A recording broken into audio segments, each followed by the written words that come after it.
بالصلاة على محمد قول خير الشافعين أسألك بالاسم الأعظم وجاه المصطفى فرج علينا إلهي نسألك بالاسم الأعظم وجاه المصطفى فرج علينا والمسلمين يا أرحم الراحمين.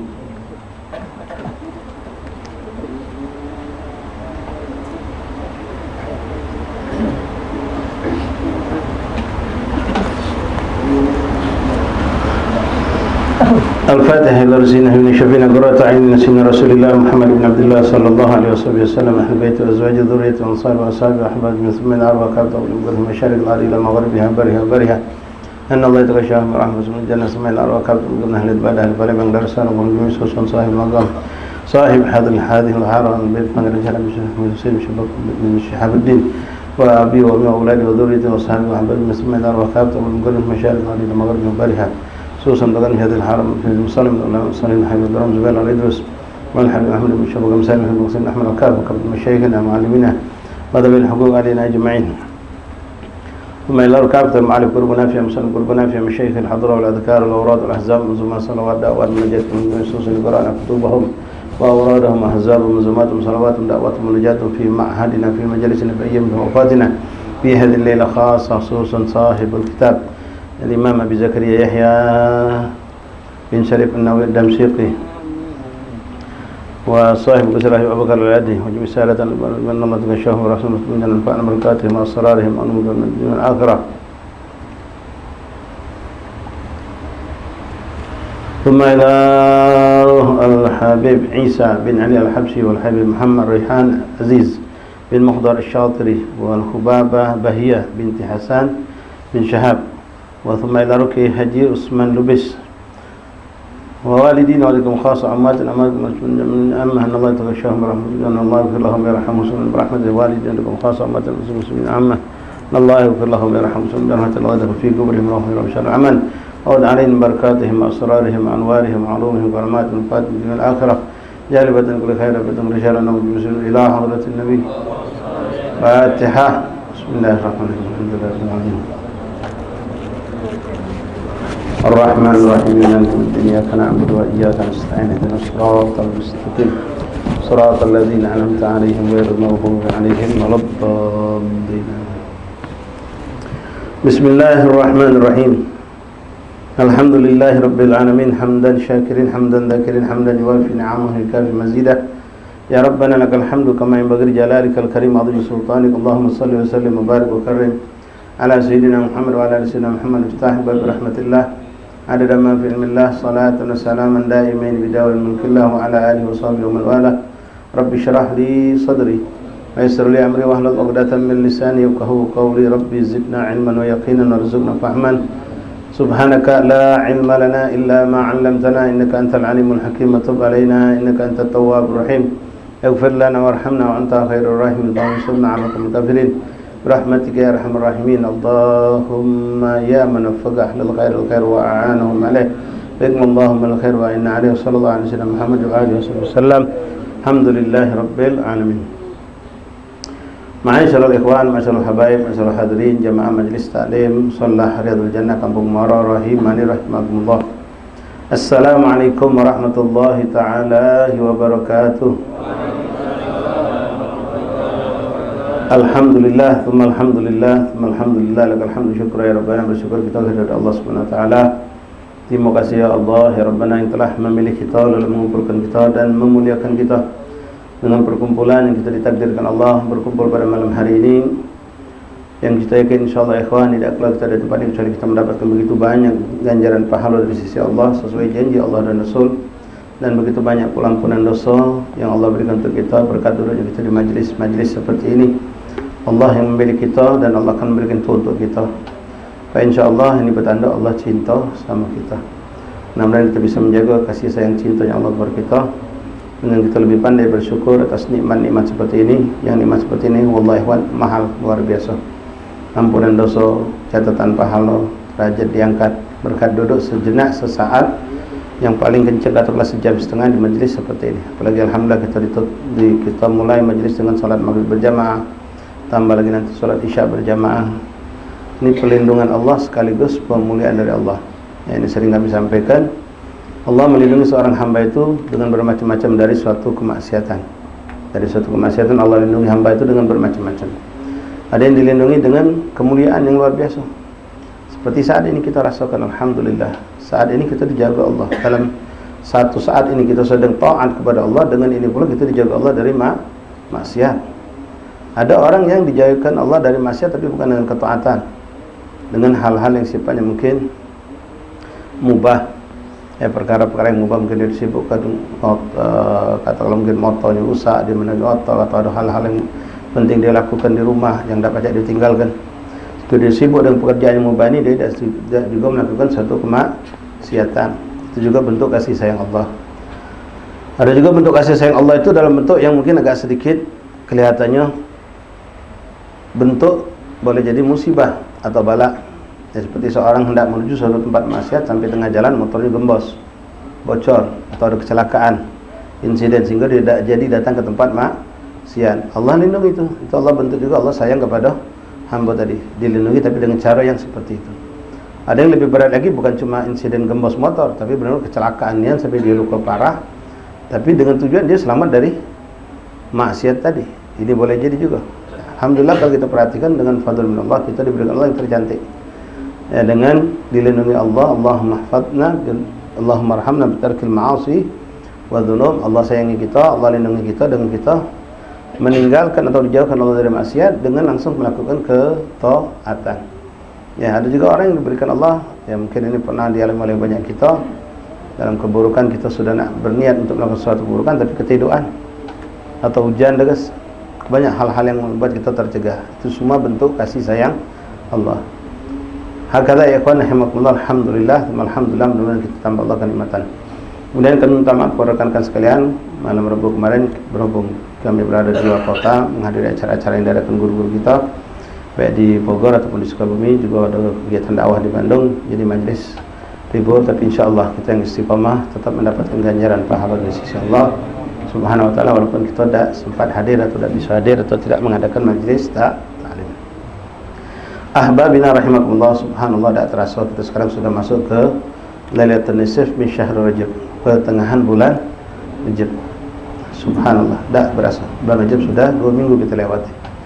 Mudah-mudahan setiap istighfar, setiap taubat yang kita panjatkan diterima oleh Allah Subhanahu wa taala, dan semua amal soleh kita lakukan, baik itu zikir, tasbih, tahmid dan istighfar, juga puasa yang mungkin sebagian ikhwan melaksanakan puasa, mudah-mudahan menjadi ibadah yang makbul di sisi Allah Subhanahu wa taala, ibadah yang mendekatkan diri kita kepada Rasulullah sallallahu alaihi wasallam.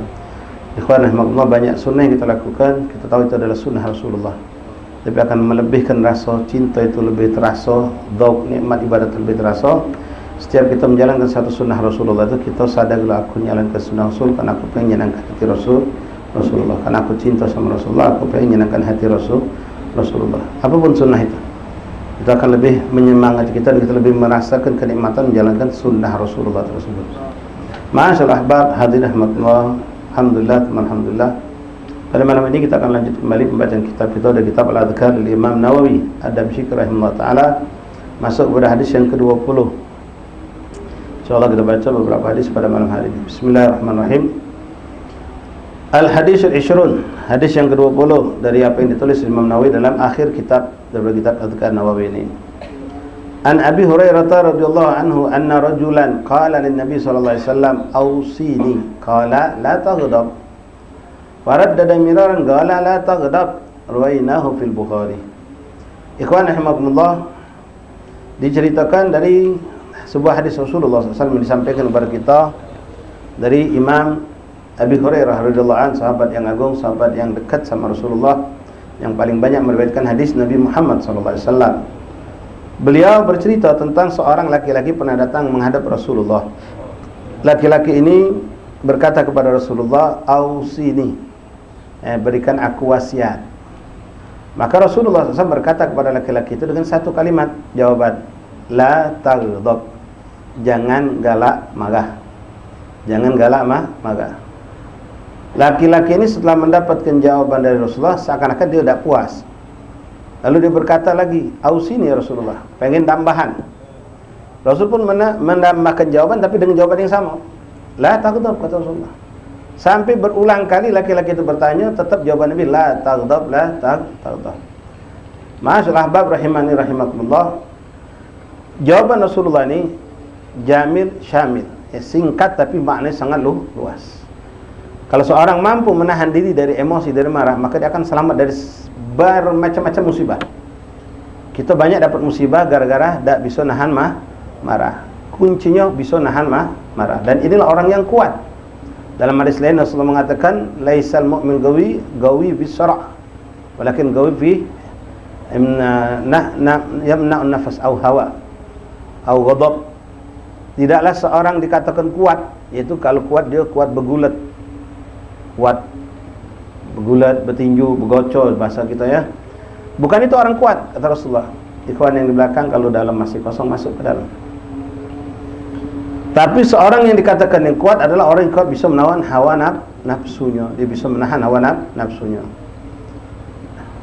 Karena kalau sudah ghadab ikhwan, sebagaimana disebutkan dalam banyak keterangan daripada ulama, dan Rasul pun mengatakan kalau seorang sudah ghadab, sudah marah, itu biasanya akal kita itu sudah hilang. Thulutsain, 2/3 akal kita hilang, tidak terkendali.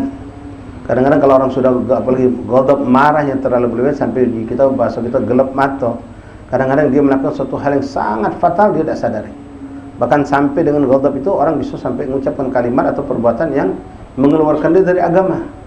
Bisa jadi dia bisa mencelakakan keluarganya dewek, bisa jadi ya, itu bisa terjadi ketika seorang tidak bisa menahan hawa nafsu. Maka Rasulullah paham ini orang temperamen, mungkin barangkali sifatnya tipikalnya dia orang temperamen, suka marah, maka Rasulullah memberikan wasiat itu.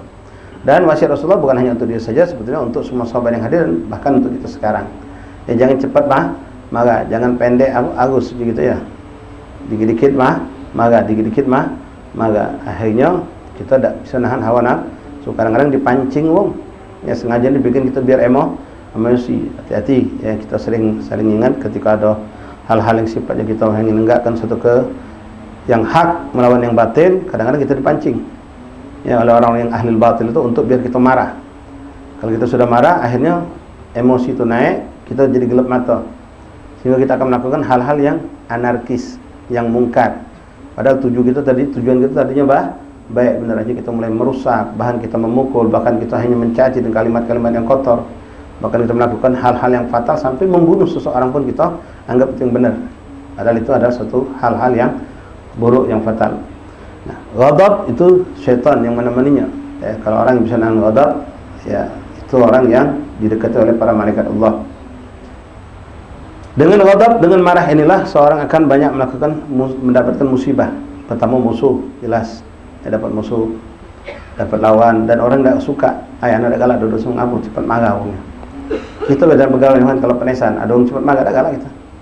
Tidak mau kita akrab sama ngaku, cepat marah. Ada salah sedikit marah, emosional orangnya. Tak mau kita ngecik kepala mending aku lagi ngecik kepala, mending aku tak duduk sama si fulan, tak bergaul sama si fulan. Apa orang cepat marah. Nah, semua manusia tidak ada suka orang cepat marah itu. Nah, ini kadang-kadang fatal ikhwan, sampailah seperti hampir rata-rata terjadinya perceraian contoh. Itu kadang-kadang tidak bisa nahan emosi, marah.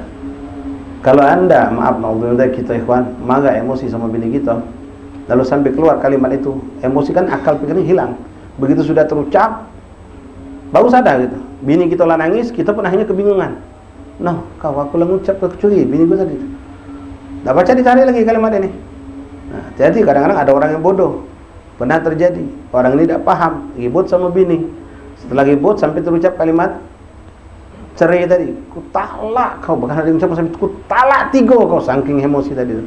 Sudah terucap, nangis, bingung, akhirnya ngailah seorang yang dianggapnya tokoh masyarakat di kampung. Bukan ustaz, bukan kiai, bukan habib yang berilmu.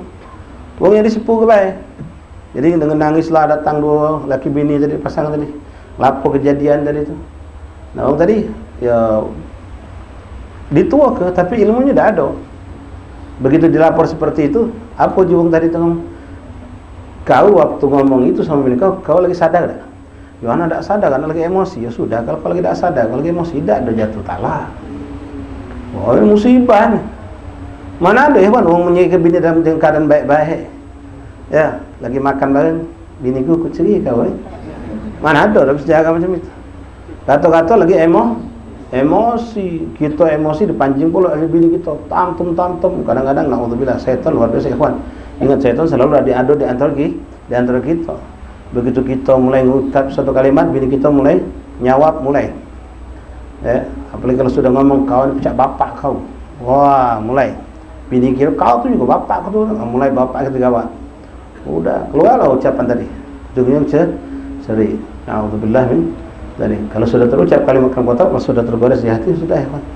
Nah, la taghdab, jangan marah. Pernah Sayyidina Abu Bakar Siddiq radhiyallahu an berhadapan dengan seorang. Orang itu orang Yahudi. Ya, dia mencaci Sayyidina Abu Bakar Siddiq, diam baik, tidak membalas. Rasulullah menyaksikan ketika Sayyidina Abu Bakar Siddiq dicaci, dihina oleh orang ini, diam Sayyidina Abu Bakar Siddiq. Rasulullah menyaksikan dan tersenyum. Begitu Sayyidina Abu Bakar Siddiq hilang kesabarannya, beliau menjawab baru dengan satu kalimat, Rasulullah langsung berpaling dan berlari. Sampai Sayyidina Abu Bakar Siddiq rasa kecewa, ngapa Rasulullah giliran aku nyawab bela diri kok lari? Giliran aku dicaci maki, Rasulullah diam nonton nyengok. Setelah selesai Sayyidina Abu Bakar Siddiq menyampaikan itu, maka saya berkata, ketika kau sabar, kau diam dengan cacian orang itu, aku menyaksikan malaikat ada di atas kepala kau, mendoakan kau. Tapi begitu kau menyampaikan jawaban atas cacian tersebut, itu malaikat lari, maka aku pun lari, kata Rasulullah. Kalau sudah ghadab, naudzubillah, kadang-kadang keluar omongan kotor, ya. Kita tak sadar mengatai anak buah kita, mengatai majik bawahan kita, kadang-kadang anak kita dengan nyebut nama binatang. Walhasil kalau sudah ghadab itu macam-macam buruk bakal muncul. Keburukan akan banyak datang, musibah bakal banyak datang. Ketika tidak sabar, ya sudah, orang bakal jauh. Ya, bakal jauh. Kita sebagai pedagang nak sabar. Ada orang milih bungkar lagi, milih tak jadi, tak beli. Apalagi ya sabar. Inilah resiko berdagang. Jangan kita sumpahin, kita gotoi. Ya, kadang-kadang orang udah nak beli. Tadi ada kawan kita cerita, beli cuma nak minta buatkan nota kosong. Dia minta nota kosong, ada stempel. Dah galak kawan kita tadi, tahu itu haram hukumnya. Nulis ke haram, unjuk nota kosong lebih ladas lagi dia. Ya, belanja 30 juta, minta tuliskan 35. Kita tuliskan haram. Ya, tahun alal yatim maduan. Sudah, aku dah galak melok-melok dosa ni kalau aku nuliskan. Baiklah nota kosong, baik tambah ladas 40 tulis. Bukan 35 lagi. Ya, dah boleh, dah usah melok. Walaupun nota kosong dak kata stempel nama toko kita, dak ada stempel kita. Jangan difasilitasi. Carilah nota dewek, buatlah dewek, aku dak melok. Aku unjuk nota ini nah, kau belanja sama aku. Kalau kau nak dewek, serah aku dak melok. Kalau kita fasilitasi dengan nota kosong, ada merek toko gitu segala macam, ya sudah. Itu memfasilitasi. Walaupun kita yang memiliki nota kosong, nah nota kosong buatlah dewek, tetap dak usah nyentuh itu semua. Nah, jadi ada orang seperti itu. Begitu dia nak beli banyak, minta dibuatkan nota kosong, dia nak bermain. Sahib kita ni masih punya iman kuat, dah galak dia. Ya sudah, kalau pada galak aku beli yang ini yang murah. Wah, ini cobaan juga nih. Ya, nak beli yang mahal, yang banyak, tapi minta ngajak kita sekewit. Yang ini belinya yang murah tanpa kita tunjuk nota kosong tadi. Sudah, sabar. Nak belanja payu, dia dah galak sudah. Rezeki aku datang dari Allah, bukan dari kau. Hakada. Kalau kita cerita tentang masalah ghadab, luar biasa ikhwan. Al-kadhimul ghaidh, orang yang bisa menahan hawa nafsu. Kadang-kadang sama bini kita, apalagi naudzubillah sama orang tua kita ikhwan. Ingat, sama orang tua kita dengan alasan apapun tidak ada hak kita untuk marah. Ya, walaupun kita ngasuh kita benar. Walaupun kita ngasuh orang tua kita salah, tidak kata hak dan tidak boleh kita untuk ngangkat suara nak menuduh mereka, mengatakan mereka salah, aku benar, itu tidak ada. Maaf ikhwan, inti sama majikan inti bela di kantor, di tempat kerja. Ketika majikan inti salah, inti nggak benar, inti bantah. Kayak gitu, bapak tuh salah, aku ini benar.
apa itu.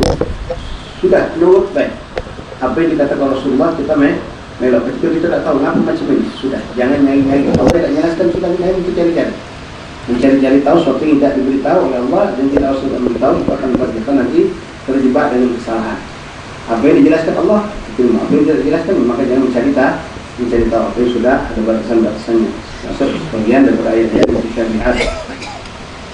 La ilaha illallah Muhammadur Rasulullah SAW. Ma'asyil ahbab rahimani rahimakumullah. Hadis yang ke-22 ini cukup panjang.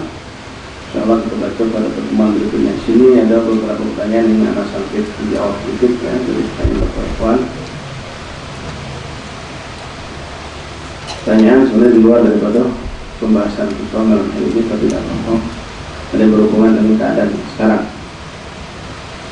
Pertanyaan. Ini pertanyaan datang dari mungkin tidak sholat maghrib di sini tadi ya. Ingin bertanya, ada sebagian musola di bulan wajib habis maghrib dan subuh langsung maco Rabbi firli warhamni wa tub alayya dan meninggalkan wirid la ilaha illallah wa la syarikalah dan Allah majurna minan mana yang afdal. Nah, kalau ditanya mana yang afdal itu pertanyaannya salah. Ya. Sekarang bukan masalah kita nak bandingkan yang mana yang afdal yang mana tidak afdal. Sama. Wirid yang datang dari Rasulullah SAW ya, pada sholat itu memang sesuatu yang disunahkan. Ketika datang wirid lain atau anjuran lain untuk dibaca, kalau kita baca, kita akan lihat sikon. Kalau kita baca itu menjadikan wirid ini jadi panjang, misalnya menjadi panjang sehingga jamaah jadi malah itu bosan, kelamuan. Ya, apalagi kalau antum pengen menjalankan la ilaha illallah wa la syarikalah alhamdulillah itu sunnahnya kaki tak dua bar. Lalu imam mulai dengan Rabbi firli warhamni wa tub alayya. Habis gitu 70 tambah lagi la ilaha illallah wa la syarikalah. Kaki itu tegak, itu mungkin pegel. Ya apa? Pegel. Jadi sebagian ulama kita melihat sifat seperti kita di sini nih. Karena kita ada majelis taklim. Ya sebenarnya saya pengennya majlis itu habis isya tadi. Rabbi firli warhamni wa tub alayya. Cuma mengingat habis isya kita nak ngajar jenazah. Jadi kita majukan sekarang. Habis maghrib tadi. Jadi fleksibel sifatnya. Ya, katanya mana abdul itu tidak bisa dikatakan ini abdul itu abdul, dua-duanya abdul. Ya, tinggal sikon dia. Kalau dah katik majelis, dah katik yang kita kejar, silakan baca. Cuma atur. Kalau itu mulai dengan Rabbi firli warhamni wa tub alayya selesai 70, lalu itu baca la ilaha illallah, pegal kaki jemaah. Kecuali itu mulai dengan la ilaha illallah dan la syarikalah. Selesai, majelis selesai 10, baru itu boleh merubah kaki. Abdulnya sunnahnya tidak merubah kaki. Ketika baca la ilaha illallah dan la syarikalah 10 kali. Tapi kebanyakan mereka imam-imam itu langsung ngajak untuk bacaan Rabbi firli warhamni wa tub alayya. Kalau memang tidak ada tuntutan misalnya ngajar majlis ya, karena wiridnya memakan waktu, kalau kita gabung menjadi panjang dan ilmu itu akan jadi lebih sedikit yang didapatkan, maka boleh kita pendekkan seperti ini. Ya, seperti kita lagi ada acara, sering kita sholat sama habaib-habaib kita, kita dalam acara-acara besar. Mereka kadang-kadang habis sholat, ya, selesai, sama muslim langsung doa, tidak bakal wirid lagi. Kenapa?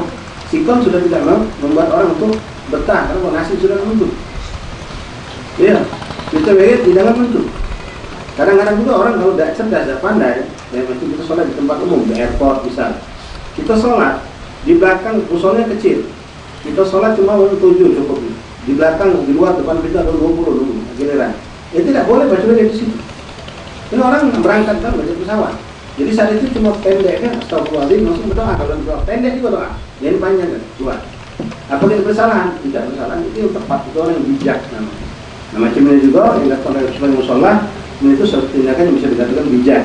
Ya, karena kalau ditambahkan lagi la ilaha illallah 10, tambah lagi Allah majruna tadi itu bisa sampai akan menjadikan jamaah yang ngerasa kepanjangan, kecapean, boleh disingkatkan.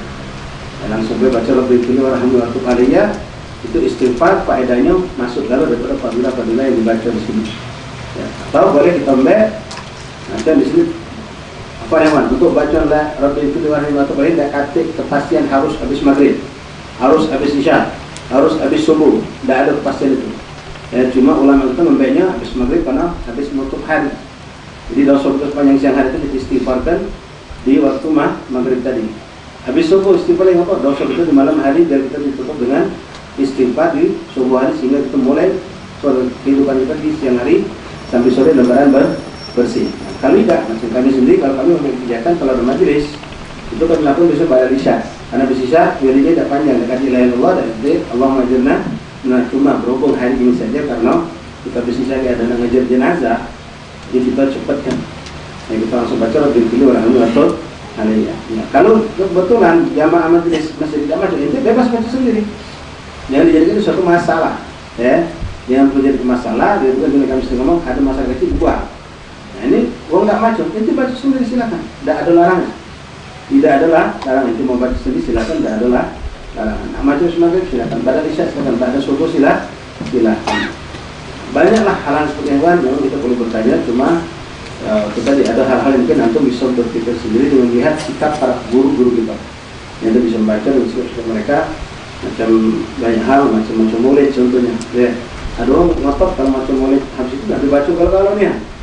Dengan waktu kadang-kadang sempit, ya kita baca secukupnya baik. Yang biasa bahkan dipendek lagi tidak apa-apa. Sampai tabarukan, keberkahan, sampai 2 pasal jadilah.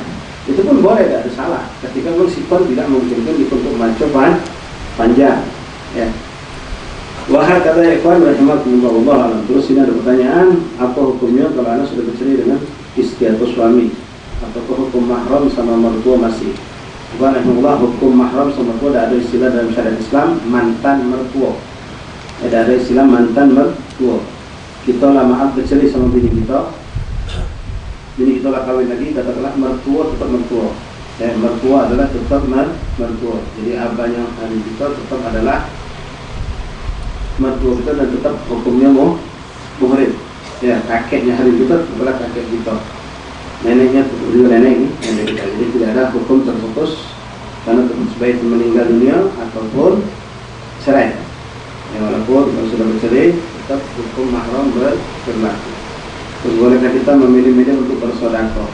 Milih-milih sedekah boleh. Ya, karena banyak pilihan. Sedekah itu banyak pilihan, tinggal kita. Ini urusan tijarah akhirat. Yang mana lebih menguntungkan?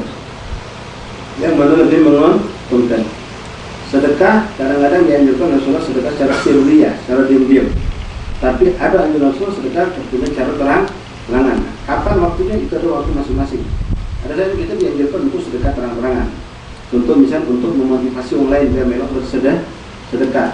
Kalau kita yang 5 watt dan kita mampu sedekah 100.000, orang yang punya watt 50 watt mampu bersedekah semua. Untuk memotivasi biar mereka sedekah atau untuk biar jangan bergelap untuk menarik hati manusia. Orang yang malas pelanggar, malas ke masjid, ya yang mereka terus lebih banyak keburukannya, tapi mereka miskin. Itu sedekah terang-terangan sama mereka, jangan nyindir. Biar mereka ngerasa kalau dia dibaiki oleh kita. Sehingga tujuan itu bukan untuk kita, tapi untuk balik kepada Allah. Besok kalau kita ngaji dia ke majelis, dia insya Allah menolak. Kenapa? Wong yang ngaji ini wong yang baik sama dia, yang nolong dia, menunjuk dia hadiah. Kalau kita diam-diam, dia tidak tahu siapa yang menunjuk. Sehingga dia tidak pernah berterima kasih sama manusia manapun, apalagi sama Allah. Jadi, ada kalanya kita disuruh sedekah sirriyah, diam-diam. Sedekah milih waktu juga boleh. Apa? Anak sedekah hari Jumat.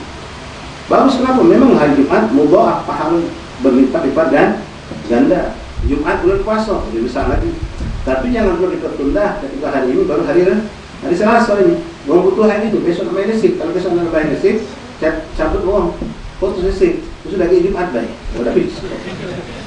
Justru yang dibantu dia sekarang itu besar boleh jadi dari hari Jumat. Karena dia motor dalam barang benar-benar emergen sudah. Yang dibantu dia sekarang lebih abdul berhenti nunda hari Jumat. Ya karena orang terlalu saklek yang tidak terkontrol salah seperti yang pilih hari Jumat. Akan Jumat yang bulan puasa masih lama. Memberi makanan, Ada nggak galak memberi makanan. Macam contoh kami kadang-kadang ya sebagai orang yang kadang-kadang membuat bangunan-bangunan untuk kemaslahatan umat kayak sinar di pondok. Kadang ada orang dia pengennya nanya dari pusat ada bangunan pun orang lagi bangun ini kita nak melok semen, nak melok pasir. Alhamdulillah. Tapi kita ngomong, alhamdulillah pasir kami sudah banyak, semen sudah banyak. Pokoknya nak melok pasir semen. Kita ngomong pacar nginjek duit baik, kamu tukang belum bayar tidak, nak pasir, nak pasir itu lagi. Ya. Karena dipikir kalau bangunan itu jadi bangunan, kalau upah tukang tuh ya hilang baik ini. Padahal bangunan itu bakal jadi kalau kasih tukang begal. Hanya banyak menyumbang material tapi tidak kasih menyumbang duit, kacip dulu. Ya makanya macam langgar kita ada utang banyak. Yang kemarin itu gara-gara itu tadi uang bangun sampai berlebih, semen sampai itu. Tapi duit orang tidak banyak bantu untuk bayar tuh utang. Jadi milih-milih sedekah hakikatnya boleh. Ya baik milih apa yang dikeluarkan atau milih orang mana yang tidak sedekahkan. Dia harus pandai, pintar ikhwan. Yang tidak lama ini bulan Ramadan. Banyak orang milih sedekah jariah, apa bagi Quran. Milih Quran, hadiah ke pahala untuk bak mampu, ngawal 20 ekor, masjid sana masjid sini. Maaf, antum besok keliling Palembang. Begitu banyak masjid yang mengirim Quran tidak dibaca sama sekali. Nah milih-milih harus, milih tempat. Menunjuk masjid tidak dibaca, menunjuk rumah tahfidz dibaca. Milih di rumah tahfidz, karena pasti dibaca. Atau di pesantren yang belum akan dibaca. Milih itu boleh, milih-milih pahala. Yang mana lebih besar pahala? Yang macam tadi kita dapat kabar, yang juga insya Allah salah satu bentuk bantuan SM untuk rekan-rekan kita. Dana SM yang antum titip sama kami, paket-paket. Kita ada satu ikhwan kita, dia buka bengkel motor. Ada budak punya motor rusak, gawai bengkel tadi. Setelah selesai, subhanallah, yang punya motor tak punya duit nak bayar. Tak punya duit nak bayar. Sedangkan yang punya bengkel butuh duit untuk modalkan usaha dia. Jadi tekan duit kau. Yang ini nak bayar ganti duit, yang ini nak nagih tak baca dibayar, dia butuh duit juga. Dalam hal ini kalau kita nolong, menunjuk isi pulang dari yang punya bengkel mana, lah tunjuk duit. Dia dapat usaha, dapat duit, muter usaha, tapi budak ini dapat apa-apa. Jadi cara kita tolong budak ini untuk bayar ke sini. Jadi dulunya dah dapat yang punya utang bengkel motor itu duit, dia bayar sama bengkel motor. Bengkel motor dapat duit, budaknya hilang. Daripada beban dia punya utang tadi. Macam ini sering juga kita lakukan ya kawan. Ada masjid, ada musola, kamu pesantren, ya. Jadi ada musola, pesantren atau apalah, ngadakan maulid, butuh kambing. Kali kita menunjuk kambing deh, anak menunjuk kambing dua, kita menunjuk ke masjid atau musola pesantren tadi. Pesantren dapat untuk dapat kambing dua untuk acara maulid. Tapi kalau kita memanjangkan amalan dengan nambah pahala, kita cari kawan kita atau anak kita yang belum nikah anaknya. Kan? Panggil kau nikah anak kau belum sudah. Ini aku punya kambing dua, nak suruh bangun masjid. Aku nikah kayak kabar anak kau. Senang tak dia? Senang. TK 2 anak lepas, masjid dapat kambing. Dan berpolitik, bersiasat, bentuk bersedekah itu asal, boleh. Jadi milih-milih sedekah itu boleh. Tapi tentang dengan apa yang diajarkan oleh syariat. Wallahu a'lam bishawab. Semoga menyampaikan ada beberapa berita kita, di antaranya ada seorang syarifah Mubabah. Beliau ini sudah Palembang asli, tinggal Palembang lama. Kebetulan beliau safar ke Bandung dan wafat di Bandung. Dan jenazahnya sudah dibawa ke Palembang. Insyaallah pada sholat isya ini akan disolatkan di Masjid Darul Hakim. Insyaallah taala. Kemudian kami menyampaikan insyaallah malam hari ini majelis Musholah Al-Ikhlas yang biasa kita mengadakan malam ini akan mengadakan masuk dalam rangkaian Rotib Arba'in. Diatur sama sekali wali bersahadir atau tidak biasa hadir untuk menghadiri majelis gabung dengan majelis Rotib Arba'in. Kemudian ada juga ini seorang kiai meninggal dunia, Kiai Haji Usman Lubis. Ini termasuk ulama senior dan termasuk rombongan Sabiqun al-Awwalin, yang ada rombongan pertama yang pernah mondok di Habib Al-Maliki Muhammad Maliki. Temannya dia lagi, temannya Abdul Aziz, ya, Pak Khalid Abdul Maliki, Kiai Haji Usman Lubis. Ya, ini termasuk mondok yang lama. Meninggal dunia Allah alam di mana dimakamkan dan ditemukan.